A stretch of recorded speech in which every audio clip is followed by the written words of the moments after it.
It came out over the weekend that the Daily Wire conservative media platform owned by Ben Shapiro has had to resort to mass layoffs amidst a hemorrhaging of subscribers and revenue coming in. So what is their solution? Produce more anti-Mormon content, with Matt Fradd producing an article entitled 7 Reasons Why Joseph Smith is a False Prophet. We're going to take a look to see if any of those 7 reasons actually have merit and if there's any logic to this strategy that they're using now. All this and more. My name is Jackson Wayne Paul, and welcome to Latter Daily Saints. What power shall stay the heavens from pouring down knowledge from heaven upon the heads of the latter-day saints?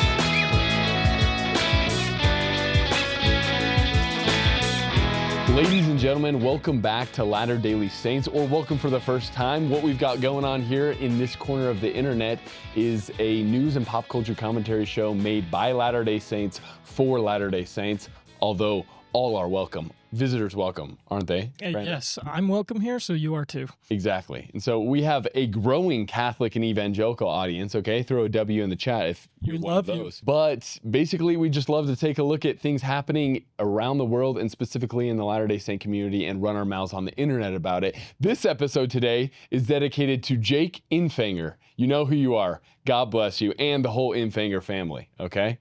You don't know them, Brando, but they're great people. But before we get this episode started off, we are continuing our Stick of Judah lecture series on Provo Center Street, hosted by the one and only Dave Butler, human version of this creepy thing. And our next one is going to be Val Larson. Dave Butler is going to be hosting Val Larson. That he's going to be talking about the first great apostasy and the Deuteronomists. And it's going to be May 14th at 7 p.m. If you know anything about what the Stick of Joseph, what we talk about there, a big topic that has been covered by Dave Butler, Mike Day, are the Deuteronomistic reforms. A lot of cool stuff, talking about expounding more on the verses that we find in the first book of Nephi, where the Bible kind of has been essentially corrupted and how that whole process went down. A lot of interesting stuff, so we'd love to see you on May 14th. Link in the description on how you can reserve your spots. But Brandon, we've got quite a lot of good stuff to get into, and if I'm being honest, it kind of seems like it's Groundhog Day more and more when we talk about the Daily Wire. Yeah, we've repeated this topic a lot, but it more and more just affirms why we created this show in the first place. Exactly. So if you're not tracking what's going on, and if you haven't watched our episodes, over the past few months, the Daily Wire, more specifically Matt Fradd, who is a Catholic apologist and creator for the Daily Wire, it's kind of been going on a tirade on the LDS. And it seems kind of interesting, especially amidst articles and headlines like this, okay? This came out just over the weekend. It says, Ben Shapiro's Daily Wire hit with layoffs across a number of teams, largely from the Nashville headquarters. Oof. And so we're like, what's going on here? And unfortunately, we can't read the article on the screen for some reason, but I can open it on my phone. I'm just going to read one of the first paragraphs here where it talks about a spokesperson from the Daily Wire says, today the Daily Wire made a difficult decision to restructure the organization, which included layoffs to a number of teams. We are deeply grateful to those impacted. Their contributions were instrumental in building the Daily Wire to what it is today. Well, what is it today? Yeah, what it is. And why do people do layoffs, right? Usually because they're losing money. Exactly. Okay. They don't have the means to keep funding these different team members and departments. And so you're like, wait, why is this happening, right? Why are they hemorrhaging subscribers and losing revenue to the point that they have to do mass layoffs? That's a great question. Now, numbers have been thrown out at like 50% of Daily Wire's team has been laid off. I haven't found any credible resources corroborating that. They have confirmed, just like the spokesperson did, that they did do kind of a mass layoff of teams in Nashville and in the DC area. But one must ask themselves, why is this happening? And what are they doing to combat this mass exodus from Daily Wire subscriptions? Well, I'll tell you what they're doing to try to, stop the hemorrhaging, okay, put a tourniquet on that, is they are publishing articles entitled 7 Reasons Joseph Smith Was a False Prophet by Matt Fradd. Okay. Wow. 7 reasons why Joseph Smith was a false prophet. Can't pick it up. Now, look, with other things they posted, different things with Matt Fradd and Joe Heschmeyer, look, I can say, look, they're just giving their Catholic perspective on our beliefs, and they're just doing a critique of things that they don't agree with. A lot of times on Latter-day Saints, we talk about the different beliefs of evangelicals and Catholics and things like that. Yeah, Jackson, you're just being too sensitive, bro. But think about this. Is this going to gain more subscribers? Like, are people going to see that this article is available on the Daily Wire to read and go into and be like, hey, I want to subscribe to that? Or what's likely going to happen is it's going to alienate their base of LDS subscribers and lose more. Like, I can't see how they're looking at this and they're like, hey, this is going to help us stop the hemorrhaging of our subscribers, and we're going to gain more people. It's only going to lose your subscription base that you already have, especially from the Latter-day Saints, in my opinion. What do you think on that, Brandon? There certainly is an audience for this type of content, for anti-Mormon content, and it's probably mainly maybe ex-Mormons or evangelical Christians when it comes to the theological side of things. And it is lucrative. It is lucrative for some people.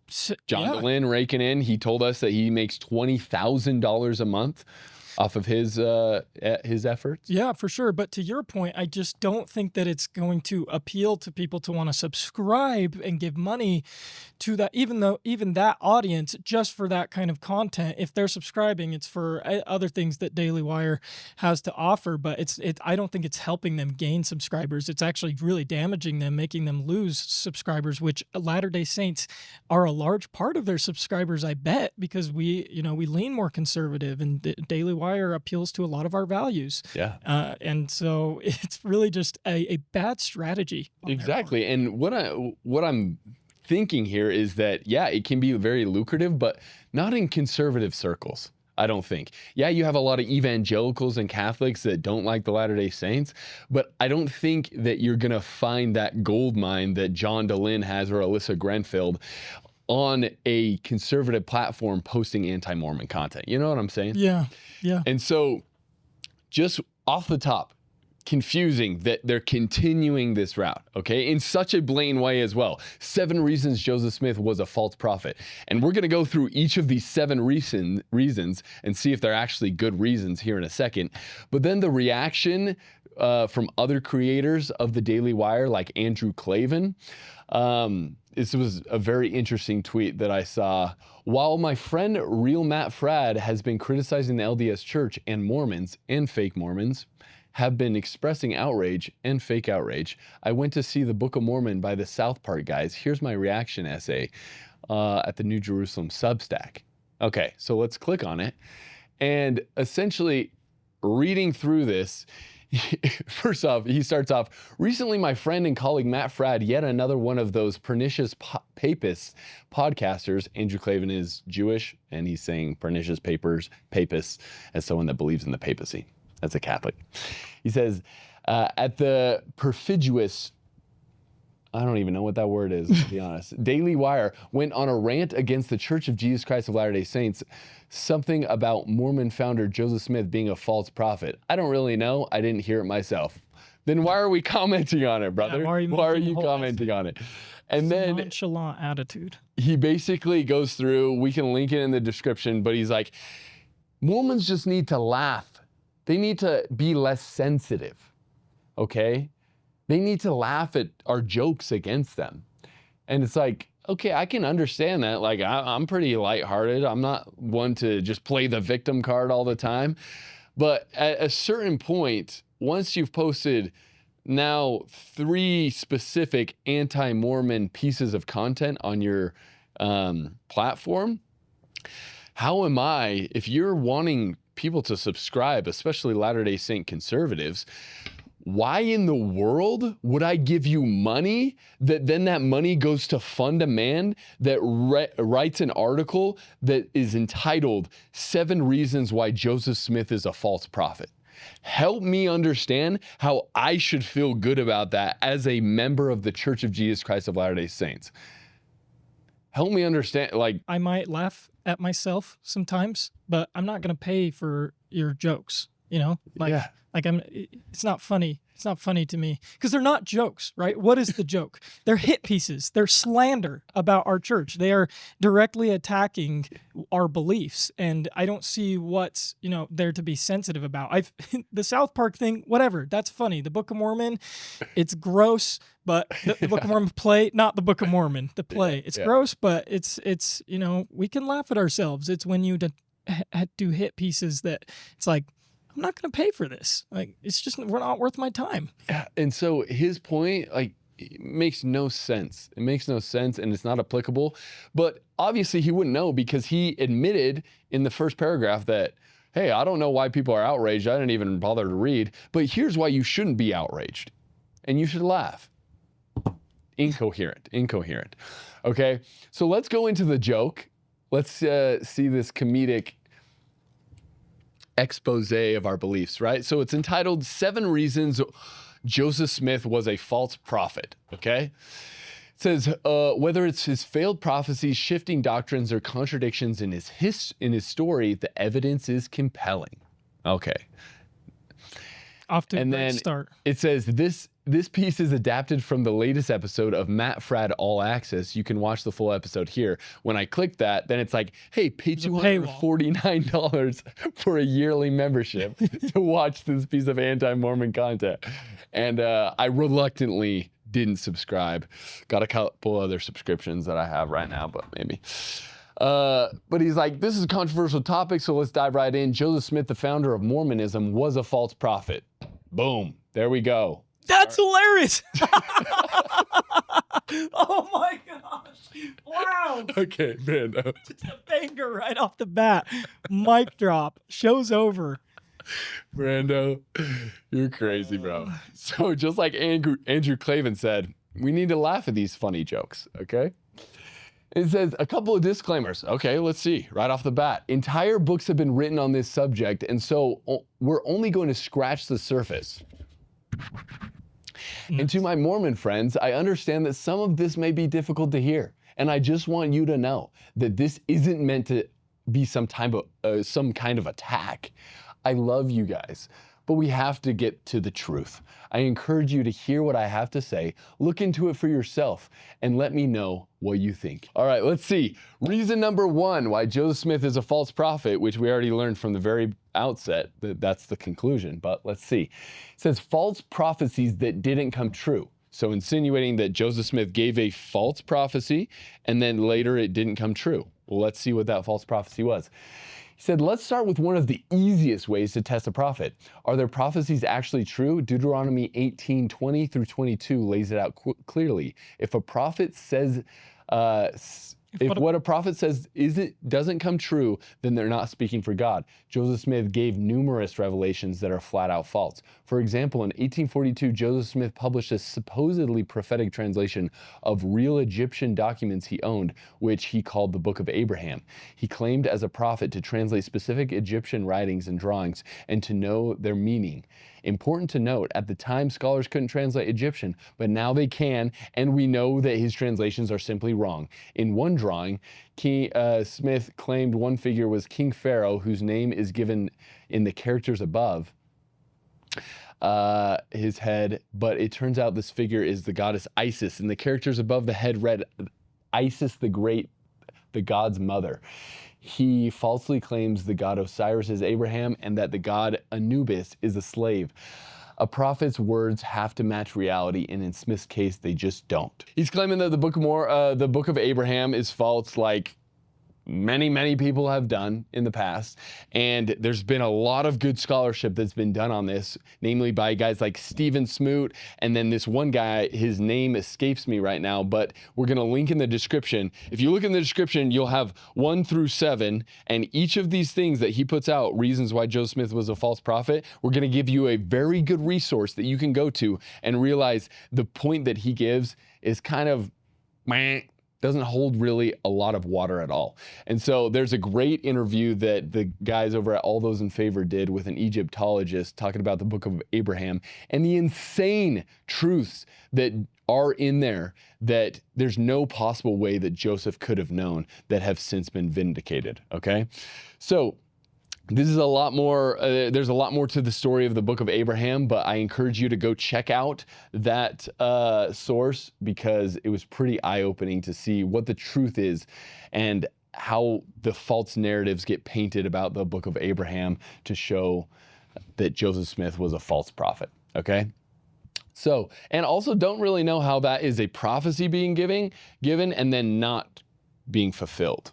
I guess when they're thinking, if in their world view, a prophecy is just like a revelation scripture. Revealed okay. And then later, maybe. Okay. Yeah, not like a future event or something like that, which Joseph Smith has those too. Exactly. Check out that information on the Book of Abraham because false narratives being promoted about the Book of Abraham like this just are very disingenuous. Going on to reason number 2, contradicting revelations. Another red flag with Joseph Smith is his contradicting revelations. For example, the Book of Mormon says, "Is there more than one God?" And he answered, "No." But in a later revelation, he says that the gods organize and form the heavens and the earth, and that righteous Mormons shall be gods from everlasting to everlasting with all power. Smith even claimed that God was once a man who became divine. This is a huge change in foundational beliefs. If someone is truly a prophet of God, their message should be consistent, especially when it comes to who God is. Yet with Smith, we see clear contradictions that raise serious doubts about his claims to divine revelation. So what he's referencing there is the interaction between Amulek and Zeezrom in Alma chapter 11, where it's, you should really go read it in full context, but kind of this exchange that he's referencing, it starts in verse 26 where it says, "And Zeezrom saith unto him, Thou sayest there is a true and living God. And Amulek saith, Yea, there is a true and a living God. Now Zeezrom saith, Is there more than one God? And he answered, No. Now Zeezrom saith unto him again, How knowest thou these things? And he said, An angel hath shown them unto me." So this can kind of be compared to the verses that a lot of evangelicals and Catholics use to prove text that there can't be another God. And that's in Isaiah 45. All right. Starting in verse 3, it says, "And I will give thee the treasures of darkness and hidden riches of secret places, that thou mayest know that I, the Lord, which call thee by thy name, am the God of Israel. For Jacob my servant's sake, and Israel mine elect, I have even called thee by thy name. I have surnamed thee, thou hast not known, though thou hast not known me. I am the Lord, and there is none else. There is no God beside me. I girded thee, though thou hast not known me, that they may know from the rising of the sun and from the west that there is none beside me. I am the Lord, and there is none else."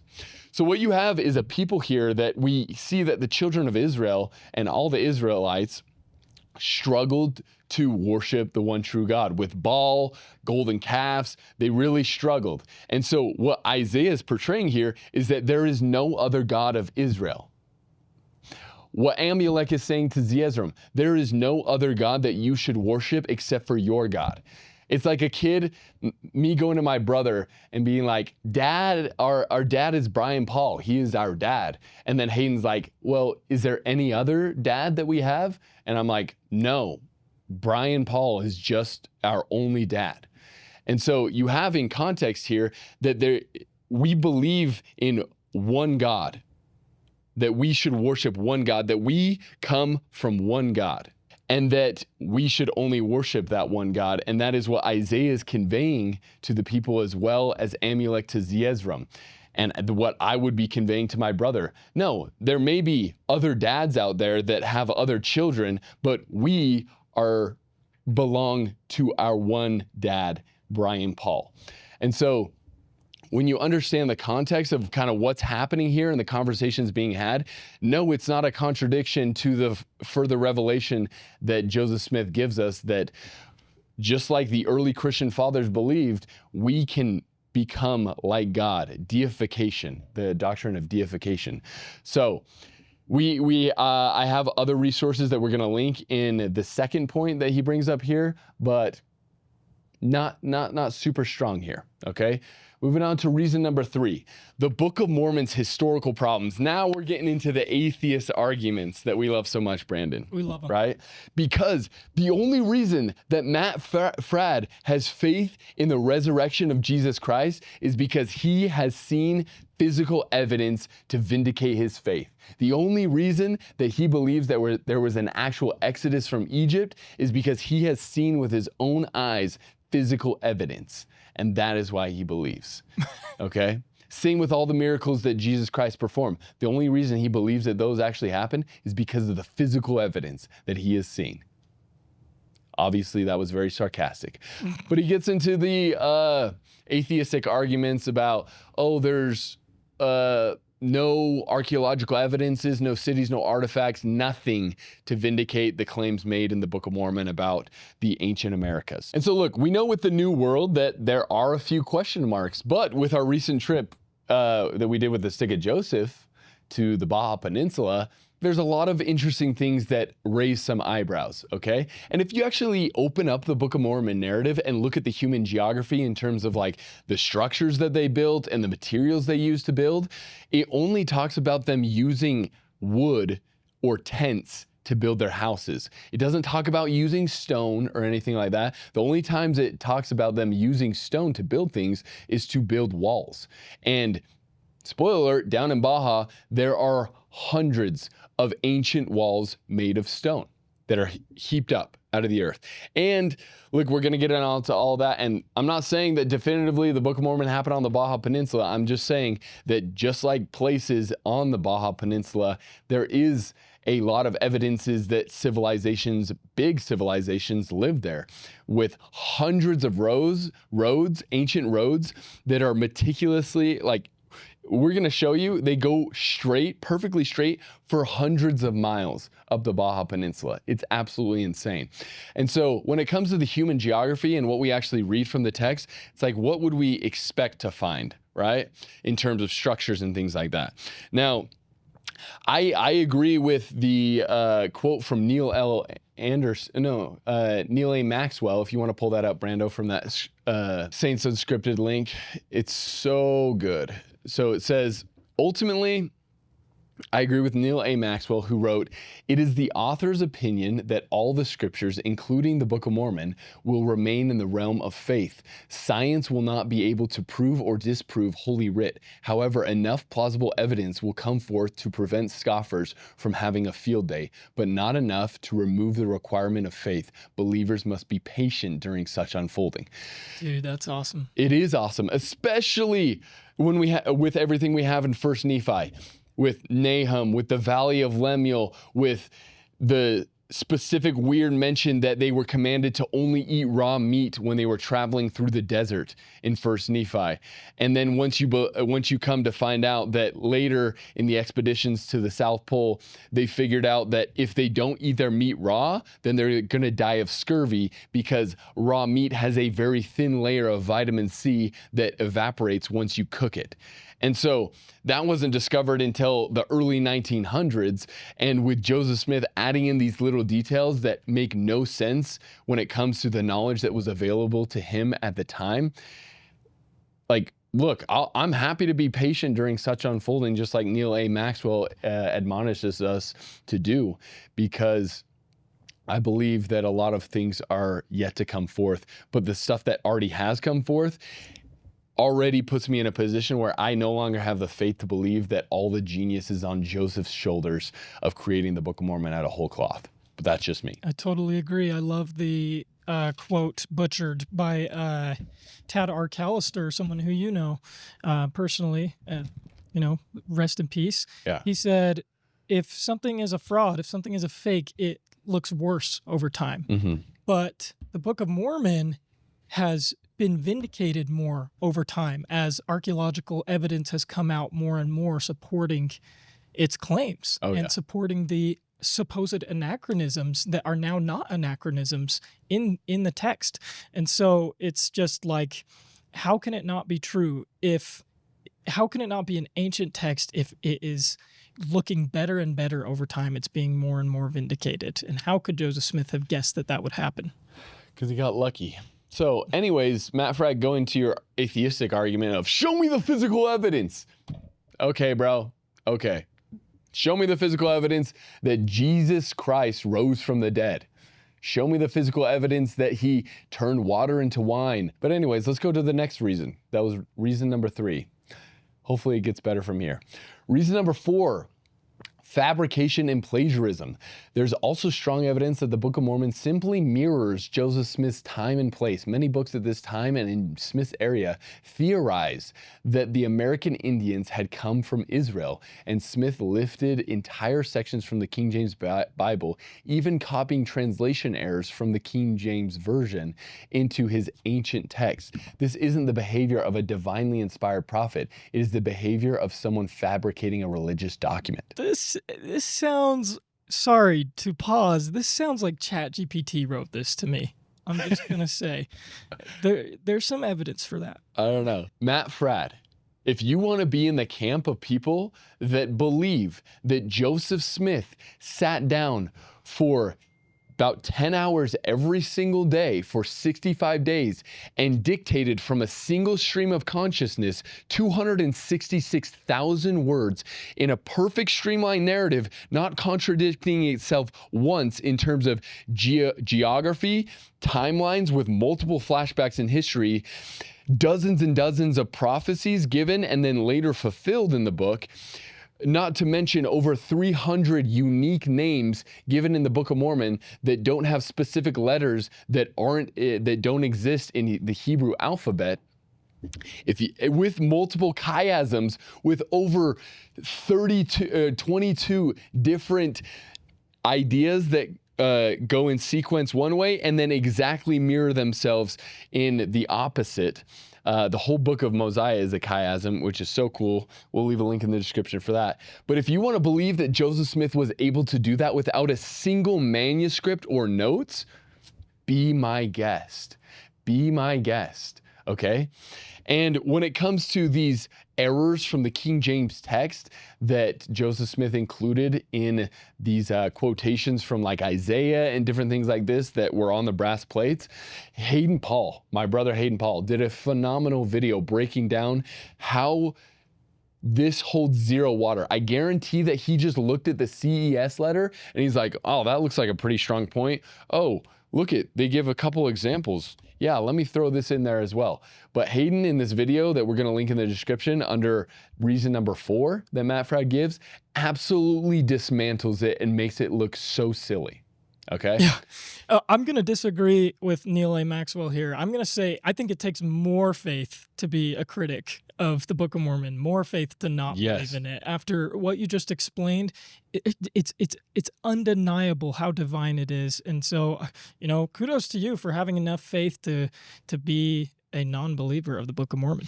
Yeah, and what's funny is people like Matt Fradd think more highly of Joseph Smith than even believers, right? Because I believe that all of the genius was God's. That's a really good point, actually. Like Joseph Smith, he was the prophet of the restoration, but he was a fallible man, and he had a 3rd grade education. There's no way he could have written this. They do view him higher as some sort of genius almost. Oh, superhuman genius, where I just believe that God used him as an instrument to fulfill his work in restoring the gospel of Jesus Christ and translating the Book of Mormon.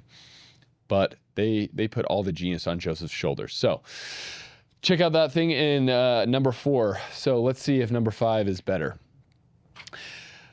Oh, reason number 5. Here we go. Joseph Smith's dubious character. This ought to be good and not full of any double standards when it comes to the popes of history, but let's find out. He says, we cannot ignore the moral inconsistencies in Joseph Smith's life. He secretly practiced polygamy and even married and slept with teenage girls, claiming he was divinely commanded to do so. This is someone who violated the Christian principles of marriage and morality. A true prophet should be held to a high standard of holiness and integrity, but Smith's life was filled with moral failures. It's hard to reconcile that with someone who claims to be God's chosen messenger. But isn't there polygamy in the Bible? Yes, but it's important to note that polygamy in the Old Testament is descriptive, not prescriptive, and the New Testament makes it very clear that monogamy is the only expected permitted form of marriage. A lot to get into when it comes to the whole topic of polygamy, but yeah, in the Bible there is polygamy, and when it says descriptive and not prescriptive, yeah, it's frustrating when I read that the prophet Nathan gave multiple wives to King David. That is frustrating. I don't know how to reconcile that. When you have a prophet of God giving multiple wives in a polygamous union with David, King David. So I don't know how to reconcile that in the Bible. It's a hard topic for sure. Exactly. But also, show me one piece of evidence that credibly asserts that Joseph Smith had sexual relations with any of his polygamous wives, with any of them. Okay, you have that quote, whatever, dozens of years after the fact, where she says, that one girl says, yea, we were married in very deed. And it's like, oh, see, there we go. He consummated all these marriages. And then they're saying, he never had a kid. There's no evidence that he ever had a kid with one of these women. Now, where I see the whole polygamy thing is Joseph Smith, there's records of him being sealed to different men. And what I see it as is Joseph Smith is trying to figure out the sealing power and ultimately trying to bind all of the saints together in one. And there is zero evidence that he ever consummated any of these relationships sexually. And so that's kind of, I see how you're just banking off of the CES letter and other false claims that are made. But let's just say, let's give him the benefit of the doubt. All right. Let's give him the benefit of the doubt and let's see if he's using the same exact standard that he's holding up to Joseph Smith to the many popes of history, which he believes that the papacy, the popes, have received from an unbroken line of authority, starting at Jesus Christ through Peter, then all the way down through, that these men have been given the authority of God to lead the one true church. Okay. Well, let's see some of these popes. All right. We have Pope Sergius III was pope from 904 to 911 and was a great admirer of Stephen V. I think that Roman numerals get me, dude. They get me. I don't know. But he said he had participated in the Cadaver Synod and wrote an epitaph on Stephen's tombstone celebrating the trial. If you don't know what that was, he basically killed two people. It says Sergius was not content with just murdering the previous incumbent, Antipope Christopher, and Antipope was a false claimant to the papacy, but also Christopher's predecessor, Leo. Okay, and then scroll down. Let's see how morally upstandard he still was. Sergius also conducted a long affair with his 15-year-old mistress, a Roman girl, Marozia, and their romance resulted in an illegitimate son. The boy later became Pope John, despite contemporary disdain for children born out of wedlock. Sergius was thus the only pope whose illegitimate child followed him to the chair of St. Peter. The reign of Sergius III was part of a period known to historians as the rule of the harlots, or the pornocracy, in reference to the control which Marozia and her mother held over the papacy. So, Matt, Fred, help me understand how we have one of the popes here that held the authority of God passed down from Jesus Christ in an unbroken line, how a man like this could have an affair with a 15-year-old teenage girl and then have an illegitimate son out of wedlock. That doesn't sound like the, morality of a man, a holy man of God, right? Okay, so we see how the double standard here is just absolutely egregious, right? Absolutely egregious. But let's scroll down here a little bit more. The next one. Right here. John, dude, you guys are going to flame me in the comments for not knowing Roman numerals. John what? What number is that? But John, let's say the 7th. John the 7th's father was Alberic II of Spoleto. His maternal origins are less certain. He was either the child of Alberic's stepsister or his concubine. John was pope from 955 to 964, and during his scandalous reign, he managed his political and personal affairs disastrously. What? How could he do that? It's John the 12th, by the way. John the 12th, there we go. Early in his tenure, John was forced to appoint King Otto I of Germany as Holy Roman Emperor to protect his throne against the Italian nobility. Otto defended John, but warned him to give up his vanity and adultery. John quickly came to fear Otto's power and conspired with his former enemies, the Italians and Byzantines, to depose him. This prompted war between Otto, Holy Roman Emperor, and the Pope. Scroll down. It says, when Otto's army besieged Rome, John left the city with the papal treasury and went on a hunting trip in Campania. John died soon after, killed by the husband of one of his many lovers. A pope having many lovers? What are we talking about? John's disreputable character was legendary among his contemporaries. In his reign, the Lateran Palace, the papal residence, was described as a brothel. John was even accused of having an affair with his own niece. His behavior in church affairs was no better. He accepted bribes in exchange for bishoprics and even castrated a subdeacon who displeased him. One critic summed up John the 12th saying, there cannot be a doubt that John the 12th was anything but what a pope, the chief pastor of Christendom, should have been. Oof. So we could go on forever, unfortunately, Mr. Frad, and show how the double standard that you're using, granting, again, those are false claims that you're using against Joseph Smith, that he slept with teenagers. Okay, those are false. But even just using your own standard right here, it's absurd because you have popes that allegedly have an unbroken chain of authority from Jesus Christ to lead the one true church, having multiple affairs, having children with 15-year-olds outside of wedlock. Do you really think that that is the moral behavior of a holy man of God, alleged holy man of God? Again, the double standard is just absurd here. So anyways, we'll link that in the description. Look, I didn't want to turn this into a sling mud back. I'm just trying to say, let's use his own standard that he's displaying here for Joseph Smith and use it on his own belief system. Let's just do that. Yeah. And it's absurd, okay? Do better. Do better. All right, reason number 6. Hopefully we're going to get the smoking gun here. Contradictions in the first vision account. All righty. Smith's famous first vision, where he claims to have seen God the Father and Jesus Christ, is foundational to Mormonism. But did you know that there are multiple versions of this event that contradict each other? In the earliest versions, Smith says he saw only one figure, the Lord, but later versions claim he saw God the Father and Jesus as separate beings. If this vision were a true divine encounter, it wouldn't make sense for there to be conflicting stories about such a pivotal moment. The discrepancies suggest that Smith may be fabricated or embellished his experience over time. So one of the videos that we're going to link in the description is a phenomenal video that Jasmine Rapoli did on Informed Saints, talking exactly about this, the differences between the different first vision accounts. And look, there's many things to consider here. Who he was telling this to, at what time, the context of the conversation, and what the ultimate account retailing was going to be used for. How big his audience was, how intimate the conversation was. Exactly.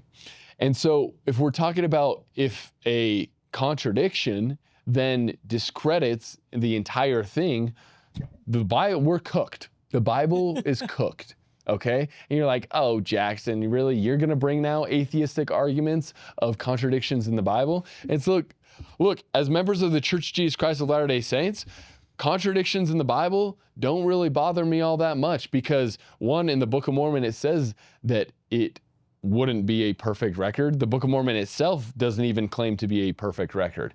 But I don't have to hold this standard of scripture to be infallible, incapable of error, for it to be inspired of God.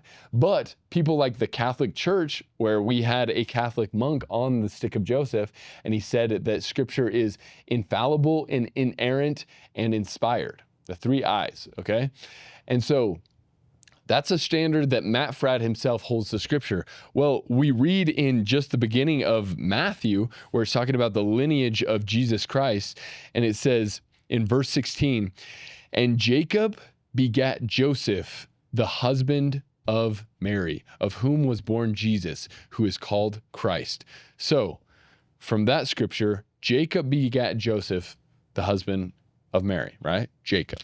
Well, in the next gospel, in another gospel, Luke, in chapter 3, we have another lineage of Jesus Christ.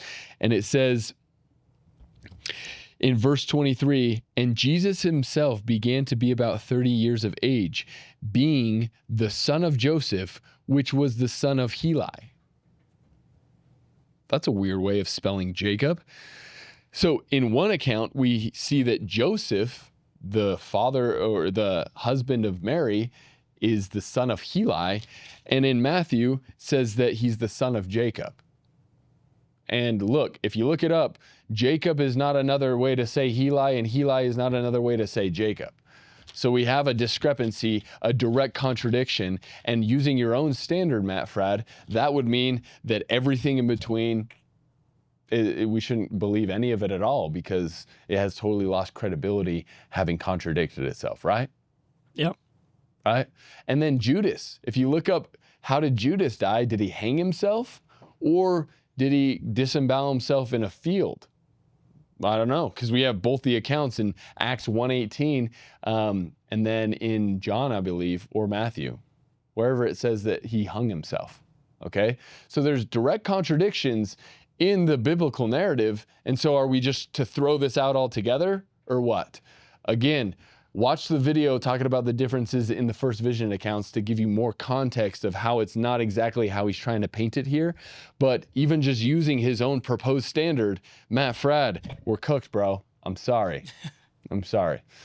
All right. Reason number 7 of the 7 reasons of why Joseph Smith is a false prophet, a really funny comedic joke that we as members of the Church of Jesus Christ of Latter-day Saints are supposed to laugh at, according to Andrew Clavin, is the problem of polytheism.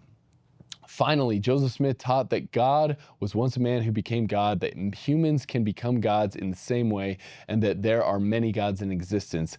That's not just a different emphasis, it's a different view of God altogether. In the King Follett Discourse, Smith said that God was once as we are now, and that we must learn how to become gods ourselves. In other words, God is not the eternal, uncreated creator, but a being who progressed to divinity. This is directly opposed to biblical monotheism. Isaiah 44:6 says, I am the first and I am the last. Apart from me, there is no God. The Bible is clear. There is one God. Smith's teaching of an eternal progression to... Well, I guess I didn't have the last one. But essentially, he's kind of just restating one of his previous points that, look, there's no way that when Jesus invites us to be one as he is, or to be co-heirs of the throne and to sit in the throne of God with Christ, that he actually means that we should be co-heirs with Jesus Christ. Now, there is a phenomenal video, and look, for reasons that you may or may not know and I can articulate later, but I'm going to be promoting a video from Dan McClellan, all right? Dan McClellan, God bless his heart. I'd still love to have a conversation with him in person about some things that I'm concerned with, but he just barely did a video kind of analyzing some of the parts of the conversation between Jacob Hansen and Allie Beth Stuckey, talking about this very subject of the plurality of gods, or the deification doctrine that many people in the early church and a Jewish tradition believed in, okay? And it's very disingenuous to paint it as if this is just something specific to Latter-day Saint doctrine. And he says that it's not biblical, where I'll argue, just as Taylor Halverson does, is look, the Church of Jesus Christ of Latter-day Saints, we are not biblical in the sense that evangelicals and Catholics claim to be biblical. Meaning that inherently, with the claims of the restoration, we believe in revelations that are outside the Bible. Yeah, absolutely. That are hinted at in the biblical text, but aren't originated from there, but are extra revelations either recorded in Doctrine and Covenants or other revelatory experiences that Joseph Smith had, right? And so we don't teach, just like that one exchange between Jesus Christ and the Pharisees, that they were astonished because he taught as one having authority and not like the scribes, right? The scribes in the Bible, they knew the law like the back of their flippin' hand. They knew all the prophecies, everything that the Bible said, and they could recite it to you verbatim. But Jesus Christ, he taught as one having authority outside of the words on the page, but that he was giving further revelation and clarification to things that are hinted at in the biblical narrative. And just as that exchange, I see the revelations from the restoration in the same light, that it's not like, oh, that verse in which it talks about, or else why are they baptized for the dead not rising at all? In Corinthians, people may look at that and be like, that's where you guys get the doctrine of baptisms for the dead? It's like, no, that's where it's hinted at in the biblical text, but it's actually in D&C whatever number, where we get that revelation that baptisms for the dead should be performed. And so essentially we believe that God hasn't ceased talking, that God's words never cease, and that he continues even today to call servants to preach his word and to expound upon his things that he would have us know. Yeah. Yeah. I mean, okay, we're at the end here, and looking at this, first of all, I'm going to purport that this was written by AI. Sorry. It has some signs of that. As someone who has read a lot of AI written things, it looks AI. Okay. And I'm only saying that because it's just reiterating, it's regurgitating tropes, right? Surface level tropes that have been debunked over and over. And so, I would maybe not encourage, but I would tell someone like Matt Fradd, if you want to actually give stronger arguments about the Book of Mormon and what you think about its falsehood, or the prophet Joseph Smith, actually do the research into these things, and then maybe you can steel man us a little bit better. And then maybe you can provide a better argument. I don't know. I haven't seen it done yet. I have not seen that done yet. But, as we're at the end of this, there's probably many reasons why the Daily Wire has had to do layoffs and has lost lots of viewers, like Jeremy Boring's companies and the media company being tied to personalities who become controversial, and then viewers disagree with them. There's probably lots of reasons, but one core reason that you have to address is your attacks on the Latter-day Saints, who probably make up a large percentage of your audience. And I am sorry that this is happening, but at the same time, I'm like, you could have changed course, but you're just doubling down. Exactly. And look, we're not trying to be overly sensitive, as has been claimed by some particular individuals online. You know who you are. But I'm just trying to look at this and make it make sense of, hey, at one time I was subscribed to the Daily Wire. I was giving them money, okay, every single month, to then look at their content. And if I was still one of those people that was subscribed and a member of the Church of Jesus Christ of Latter-day Saints, and I see them publish an article that says the 7 reasons why Joseph Smith is a false prophet, how am I supposed to feel good about giving money to an organization that then that money is partially used to fund the creation of articles that are attacking very disingenuously my faith and the prophet of the restoration, Joseph Smith? How should I feel good about that? And then want to be like, yeah, I'm going to keep subscribing and giving my money so that more content like this can be produced. Make that make sense, yep. Okay? And so look, if you're still subscribed to the Daily Wire, comment below how you are able to reason with that as a Latter-day Saint. How do you feel good that the money that you work hard for is going to produce anti-Mormon content that further enshrouds the restoration of the gospel of Jesus Christ, which is one of the most beautiful things on planet Earth, with just more mists of darkness. Yep. I'd love to hear your answer. And Jackson, before you move on, I just, if viewers are new here, just, briefly tell them why you created Latter-day Saints, and that maybe this is the reason why. Exactly. Because I was sick and tired of the same thing happening, where I would get attached to these different political commentators and I'd like their stuff. And then whenever the Latter-day Saints would come up in news or pop culture, they would make it very clear to their audience that they think we're going to burn in hell forever, and that, just basically they would continue the same stupid tropes that would be repeated, that have been repeated throughout history. And so I was sick and tired of watching shows or finding out that behind the scenes the shows were created by people that ultimately thought I was going to burn in hell and that I wasn't a Christian. And that just kind of irked me. I'm like, I wish that the Latter-day Saints had a place that they could go to get their daily fill of news and pop culture commentary. So that is what we are doing here at Latter-day Saints, trying to fill that gap that I don't believe is being filled anywhere else, at least in not such a handsome manner, with Brando here. Okay. What can I say? Our Alex O'Connor lookalike. All right. And so let me know what you guys think about this in the comments. And look, like I said last time, I hope this is the last time that we're talking about something like this, but I guarantee it won't be. Nope. Guarantee it won't be. And I hope that the Daily Wire and those that they employ don't go without, because I'm sure they're good people over there, that they have good employees and whatnot. But let's course correct a little bit here. You're hemorrhaging subscribers, so much so that you have to do mass layoffs. And then you decide in the same vein, in the same weekend, to publish something that alienates a huge part of your audience, I guarantee. Is that a smart decision in the slightest? Let me know in the comments. All right, we're going to finish off here with one more segment of building the kingdom, okay?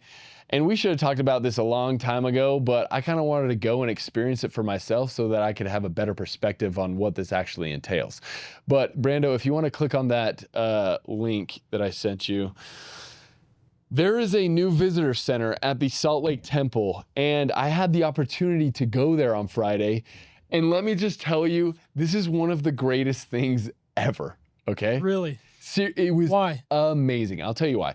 So we'll go, you can watch this video and it'll kind of take you through. We won't watch it right now, but essentially what they've done is they have created a temple outside of the temple that 365 days a year people can go through and learn what we do in our temples. Dude, that's fire. I didn't know that. It's amazing. So they have like an entryway where you scan your recommend, and then they explain like the whole recommend process and why we have that. And then it takes you into a baptismal font where they explain baptisms for the dead and why we do that. And then it takes you to an endowment room and talks about the endowment and what that is, and then the sealing. And it mingled in with some very powerful imagery and videos from members sharing their testimony. And it was just so powerful and so Christ-centered. I just felt the burning in my chest the entire time from the Spirit. And to know that millions of people, members and non-members, will be able to experience that every time they go to Temple Square, it's just like so many miracles I know are going to be happening, especially with the open house of the Salt Lake Temple next year. Hopefully this prevents speedrunners from running into the temples and taking videos of it. So they can just come here and learn what's happening in there. And if you don't know what Brandon just said, there's a trend online where kids dress up in ski masks and they grab their phones and they just run into Scientology buildings and try to just get as far as they possibly can in Scientology buildings.